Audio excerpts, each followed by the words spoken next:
Varicose veins కి సరైన చికిత్స కోసం సంప్రదించండి ఎవిస్ హాస్పిటల్. ఓం శ్రీ గురుభ్యో నమ. శ్రీ మహాగణాధిపతయ నమ. శ్రీమాత్రే నమ.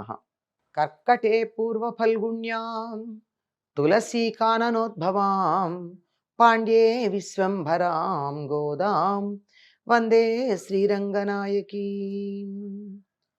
నీళాతుంగస్తనగిరితటీ సుప్తముద్బోధ్య కృష్ణం పారార్జం స్వం శృతిశతశిరసిద్ధమధ్యాపయంతి స్వోచ్ఛిష్టాయాం సృజనిగళితం యా బలాత్కృత్య భుంక్తే గోదా తస్యై నమైదమిదం భూయ ఏవాస్తు భూయః.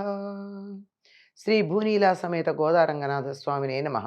புள்ளின்வாய் கிண்டானை பொல்லாபரக்கனை கிள்ளிக்களைந்தானை கீர்த்திமை பாடிப்போய் பிள்ளைகளெல்லாரும் பாப்பனை களம்புக்கார் வெள்ளியழு நுவியாழு முரங்கித்து புள்ளும் சிலும்பினகான் போதரி கண்ணினாய் குள்ளிரக்குண்டைந்து நீராடாதே பள்ளிக்கிடத்தியோ பாவை நீ நன்னாளால் கள்ளம் தவிர்ந்து கலந்தேலோ రెంబావాయ్. గోదాదేవి 12 రోజులు నియమాన్ని పాటిస్తూ బ్రాహ్మీ ముహూర్తానికన్నా ముందుగానే నిద్రలేచి స్నానం చేసి చెలులందరినీ తనతో పాటు కొలనుకు రమ్మని పిలిచి అక్కడ అఘమర్షణ స్నానం, జ్ఞాన స్నానం చేసి భక్తి స్నానం చేయడానికి ఆలయంలోకి ప్రవేశించబోతూ చెలులను నిద్రలేపుతూ ఉంది. అది ఈనాడు కూడా ఒక్క చెలి రాలేదు. ఆమెను ప్రత్యేకంగా నిద్రలేపుతోంది. పక్షి శరీరన్నావేశించిన బకాసురుడి నోరు చీల్చి తన్ను కాపాడుకొని మనను కాపాడిన శ్రీకృష్ణుణ్ణి దుష్టరాక్షసుడైన రావణుడి 10 తలలను సునాయాసంగా ఒక ఆటలాగా హేళగా చెట్టుకున్న చిగుళ్ళు గిల్లినట్టు గిల్లిపడేసినటువంటి శ్రీరాముణ్ణి గానం చేస్తూ వెళ్ళి మన తోడి పిల్లలందరూ వ్రతక్షేత్రానికి చేరుకున్నారు. వాళ్ళు గానం చేసింది బకాసురుణ్ణి సంహరించినటువంటి వాణ్ణి, రావణాసురుడి తలల్ని గిల్లిపడేసినటువంటి రాముణ్ణి కీర్తిస్తూ ఉన్నారు. మన వాళ్ళంతా వెళ్ళి అక్కడ చేరుకున్నారు. నేనే ఆగా నిన్ను తీసుకుని వెళ్ళడానికి, నువ్వు రాలేదు అని. లోపల తుమ్మెద కలిగినటువంటి తామర పూలల్లాగా ఉన్న కళ్ళు కలదానా. ఇటువంటి అందమైనటువంటి పోలిక మనకి మరెక్కడా కనపడదండి. కళ్ళని దేంతో పోల్చారు? ఎవరైనా పద్మాలతో పోల్చారు. పద్మపు రేకులన్నారు, కలువ రేకులన్నారు, చేపలన్నారు, బేడిస చేపలన్నారు. ఇలా అనేకమైనటువంటి పోలికలు చెప్పారు. కానీ గోదాదేవి చెప్పిన పోలిక చూడండి. లోపల తుమ్మెద ఉన్నటువంటి తామర పూలల్లాగా ఉన్నటువంటి కళ్ళు. లోపల తుమ్మెద ఉన్న తామర పూలేమిటి అంటే కనుగ్రుడ్డు నల్లగా ఉంటుంది, కన్నేమో పద్మంలాగా ఉంది, తెల్లగానో లేత గులాబీ రంగులోనో. అది ఎలా ఉంది అంటే ఇలా చూస్తే లోపల ఉన్నటువంటి కనుగుడ్డు తామర పువ్వులాగా ఉన్నటువంటి కంటి లోపల ఉండిపోయినటువంటి తుమ్మెదలాగా నల్లగా అందంగా కనపడుతోంది. అంతేకాదు, నీ చూపులు ఇంకా ఎట్లా ఉంటాయి? ఇప్పుడైతే కన్ను తెరవలేదు, కానీ మామూలుగా కన్ను తెరిచి మాతో ఆడుకోవడానికి వచ్చినప్పుడు నీ చూపులు ఎట్లా ఉంటాయి? లేడి చూపుల లాంటి చూపులు ఉంటాయి నీకు. అంటే చంచలంగా ఉంటాయి, ఆకర్షణీయంగా ఉంటాయి, మిలమిల మెరుస్తూ ఉంటాయి, అందమైన ఆకృతిని కలిగి ఉంటాయి. ఇవన్నీ లేడి చూపులకు ఉన్నటువంటి లక్షణాలు. మరి వాళ్ళందరూ అక్కడికి వెళ్ళిపోయారు. నువ్వు చూస్తున్నావా ఏమిటి? శుక్రుడు ఉదయిస్తున్నాడు, గురుడు అస్తమిస్తున్నాడు. కళ్ళని ఎందుకు ఈవిడ ఇంతగా వర్ణిస్తోంది? ఆకాశం వంక చూడు, పెద్ద పెద్ద కళ్ళున్నాయిలే, అందమైన కళ్ళున్నాయిలే, అవి ఉంటే సరిపోయిందా?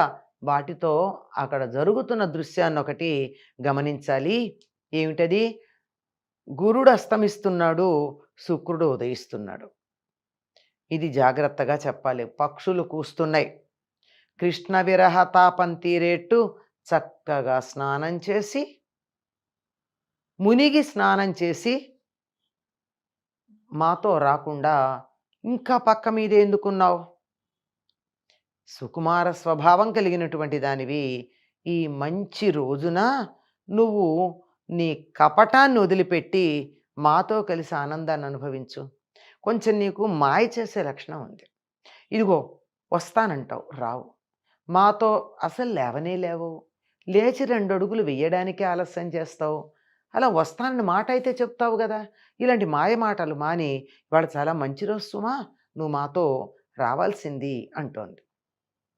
ఈవిడ సుకుమార స్వభావం కలిగిందట. చక్కగా స్నానం చేసి రావాలట. పక్షులు కూస్తున్నాయి. విరహతాపం తీరేట్టుగా స్నానం చేద్దాన్రా. ఏమిటి విరహతాపం? రాత్రంతా కృష్ణుణ్ణి చూడక విరహం కలిగింది. తనకు కలిగింది గనక అందరికీ కలిగింది అని గోదాదేవి భావన చేస్తోంది. తన చెలులకు కూడా తనకు కలిగినట్టే కృష్ణుణ్ణి చూడకపోవడం వల్ల విరహం కలిగింది అన్నటువంటి భావన ఉంది. అందువల్ల నువ్వు బయటికి రా, విరహం తీరేట్టుగా స్నానం చేద్దాం. ఎందుకంటే చన్నీళ్లతో స్నానం చేస్తే ఆ విరహం కొంత వేడి కదా, ఆ విరహం కొంత చల్లబడేటటువంటి అవకాశం ఉంది గనక రమ్మంది. ఈ తగినటువంటి సమయమే స్నానం చేయడానికి. తెలతెలవారుతోంది గనక పక్షులు అక్కడ కూస్తూ ఉన్నాయి. ఒక్కసారి ఆకాశంలోకి చూస్తే అవేవో వెర్రివి అనుకున్న పక్షుల్ని గురించి ఆకాశంలో చూస్తే బృహస్పతి నక్షత్రం అస్తమిస్తోంది, శుక్ర నక్షత్రం ఉదయిస్తోంది. ఈ శుక్రుణ్ణే చుక్క అన్న పేరుతో చెప్తారు. తూర్పు దిక్కున సూర్యోదయానికన్నా ఒక జాము ముందు బారెడు ఎత్తున తెల్లగా ఒక కొంచెం పెద్ద ఆకృతిలో ఉండేటటువంటి నక్షత్రం ఒకటి ఉంటుంది. దాన్ని చుక్క అంటారు. చుక్క పొడుపుని లేచాము అంటారు. దీని వేగు చుక్క అంటారు. అంటే సూర్యోదయం కాబోతోంది, తెల్లవారబోతోంది అని సూచించేటటువంటి చుక్క. శుక్ర శబ్దానికి వికృతే చుక్క.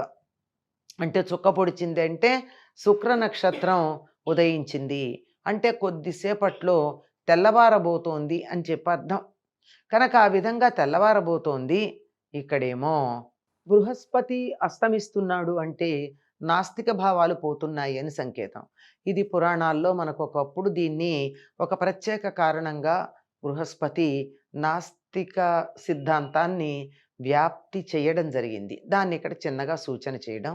అంతేకాదు శుక్రుడు అంటే మృత సంజీవని విద్యకి సంకేతం శుక్రుడు, ఆయన ఉదయిస్తున్నాడు అనే దాన్ని చెప్తూ మనం ఇప్పటి వరకు నిద్రించాము అంటే ఇది తాత్కాలికంగా లయమైపోవడమే కదా, ప్రళయమే కదా, గట్టిగా చెప్పాలంటే మరణమే కదా.